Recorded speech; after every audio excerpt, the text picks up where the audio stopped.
So Black Lives Matter will be the death of the Democratic Party, and we could already see many telltale signs that this is going to happen. So here's the problem that the Democrats are running into.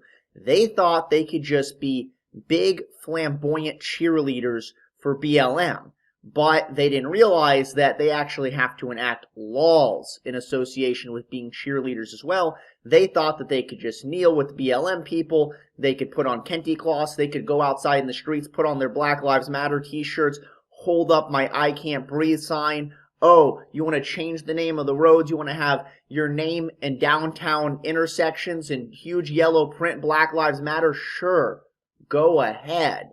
But then when it came time to actually enact laws, and BLM was demanding that the law that they wanted was defund the police, the Democrats go, oh, fuck. We can't do that. I mean, the Democrats aren't that stupid. I mean, anyone with even a pebble-sized brain knows that if you defund the police, it's going to be absolute chaos. So right now, the Democrats are in a panic because they are trying to keep their voter base happy, which is BLM, but at the same time, they know that if they destroy the city, every other law-abiding citizen is going to be heavily red-pilled and they'll still be voted out. So what do? And we could already see this happening all over the country. Like, let's take a look at Los Angeles, for example. We have Mayor Eric Garcetti. So Mayor Eric Garcetti agreed to defund the police $150 million.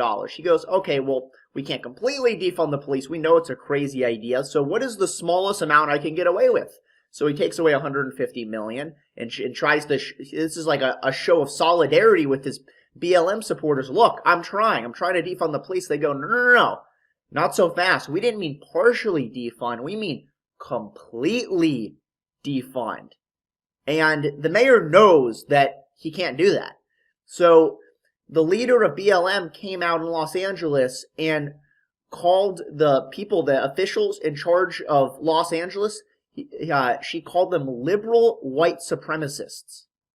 So now they are turning on the party that has really given them the most. So right now the Democrats are between a rock and a hard place because they know if they don't completely defund the police, they're going to piss off Black Lives Matter leaders. And if they do defund the police, they're going to piss off everyone else. Every law-abiding citizen is going to be absolutely disgusted. They're going to be red-pilled. And then there's Minneapolis Mayor Jacob Frey, who Black Lives Matter leader said that he would be completely voted out if he didn't agree to completely abolish and defund the police. Jacob Frey, we have a yes or no question for you. Yes or no, will you commit to defunding Minneapolis Police Department? Abolition of it? What did I say? We don't want no more police. Is that clear? We don't want people with guns toting around in our community, shooting us down. You have an answer? It is a yes or a no. It is a yes or a no. Will you defund the Minneapolis Police Department?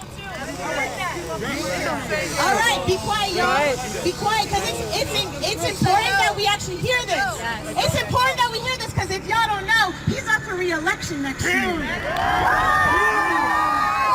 y'all don't know, he's up for re-election next year. And if he says no, guess what the fuck we gonna do next year?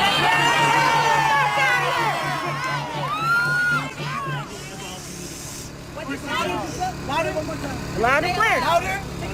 Yeah. I do not support the full abolition. All right. Get the fuck out of here. You're wasting our time. Get the fuck out of here. Get the fuck out. Go home, Jacob. Go home. Go home, Jacob. Go home. Go home, Jacob. Go home. Go home, Jacob. Go home, Jacob. Go home. Go home, Jacob. Go home. And this is the party that has done more to pander to this group than anyone else. But even the Democrats know that they can't fully enact the agenda of BLM because it's absolute insanity. And then let's look at Seattle. This is even a more extreme example. You would think for sure Mayor Jenny Durkin, I mean, she should just be the biggest, she should be the hero of BLM. She goes, hey guys, you want a city block? I will tell my police to stand down.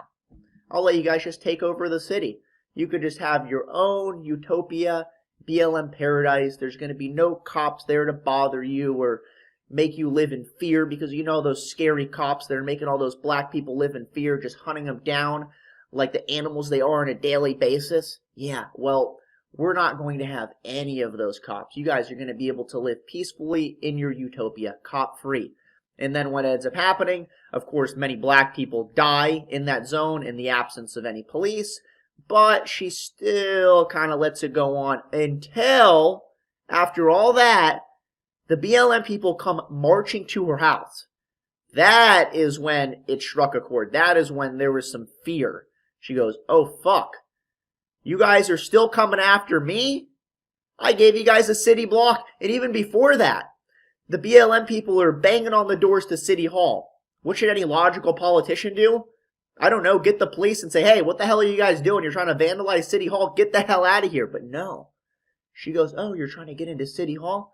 I have the key. She unlocks the door to City Hall. You would think now they should just be best friends. They should just be pen pals for life, right? She unlocks the door to City Hall for the BLM people so they can just go in there and just rummage and destroy everything. They run into City Hall, and what do? They start chanting, vote her out. Do you see the problem here?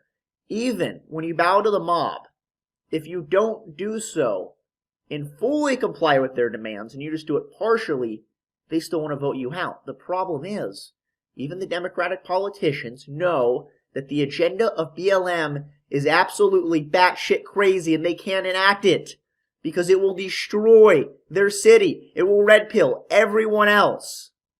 And then there's Mayor Bowser in Washington, D.C. So she agreed to change Pennsylvania Ave, which is the road that the White House is located on. She goes, I'm going to change it to Black Lives Matter Plaza. I'm really going to stick it to Donald Trump. He's going to have to see this big giant yellow lettering every single time he comes up to the White House. Black Lives Matter is going to love me every single time they walk out on the street. They're going to see the huge Black Lives Matter Plaza with the huge yellow 12-foot lettering written across the city. They're going to love me. And then BLM leader goes, well, what does Black Lives Matter even mean? You just wrote Black Lives Matter on the street, but what does that mean? So BLM leader takes it upon herself to tell the mayor exactly what that means. So she writes equals defund the police. And then she goes a step further. She goes, you just wrote BLM, but you just wrote Black Lives Matter on the road, but you're not enacting our agenda. We said we want you to defund the police. And of course, she knows this is crazy talk. She can't do it. So then what ends up happening? Now they are criticizing her. They go, you can't just write Black Lives Matter on the street and think that we're just good here. It's a day and we can just move on. We want you to defund the police. And of course she doesn't do it. So now she is a target of the group in which she is trying to hold on to. She's trying to hold on to her support base. And I just don't see how this ends well for the Democratic Party. You created a monster. And you thought that you could just be these big flamboyant cheerleaders for the cause and go out and put on your BLM t-shirts and hold up your signs and then kneel before them and just, take down the statues and write BLM everywhere and everything would be fine. They didn't think that they would actually have to enact any of these crazy laws. And now when BLM is pressuring them to do so, saying, you need to enact these crazy laws or we're going to vote you out, they're completely fucked. Either they enact the laws of BLM and alienate everyone else, or they do not enact the laws that BLM is demanding, and then they alienate the voter base that they've been trying to keep. So I don't see how this ends well for the Dems. I think they're completely fucked. Give me your thoughts. Write your thoughts in the comments below. Like my video. Subscribe. I will see you all next time.